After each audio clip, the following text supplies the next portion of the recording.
Барлықтарыңызға қайырлы күн достар, сіздермен Гүлден. Бүгін сіздермен осындай кестелі құймақтардың рецептінен бөлісетін боламын. Орысша айтқанда ажурные блинчики өте дәмді, жұқа әрі оңай дайындалатын болады. Дайындау үшін ыдысымызға жұмыртқа, қант, тұз салып, жақсылап араластырып аламыз. Яғни қанты ерігенше араластырамыз. Қантты қалауларыңызша қоссаңыздар болады, егер тәттіні жақсы көрсеңіздер, көбірек қосыңыздар. Одан кейін сүтті қосып жақсылап араластырамыз. Кейін електен өткізілген ұнды қосып жақсылап араластырамыз. Достар, сонымен қатар менің каналымда Барби тортының да рецептісі бар. Жоғарыдағы сілтеме арқылы өтіп қарасаңыздар болады.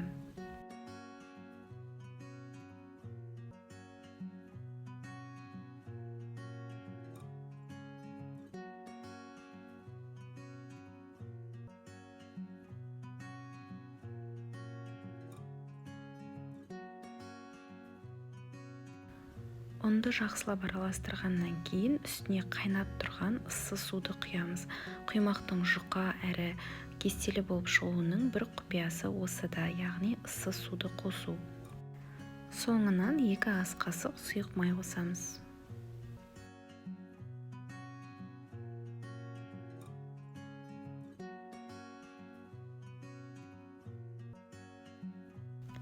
Міне құймағымыз осындай консистенцияда шығуы керек. Енді құймағымызды пісіруге кірісеміз. Табаға азғантай май құйып, оны осылай жағып аламыз.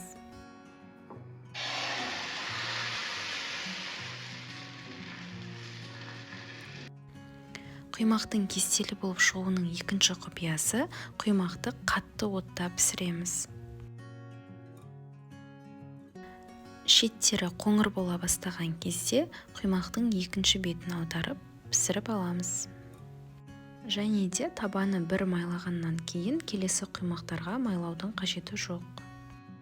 Достар, каналға жазылып лайк баса отырыңыздар, және де сіздер қандай әдіспен пісіресіздер комментарий бөлімінде бөлісіп отырсаңыздар болады. Міне құймақтарымыз дайын болды.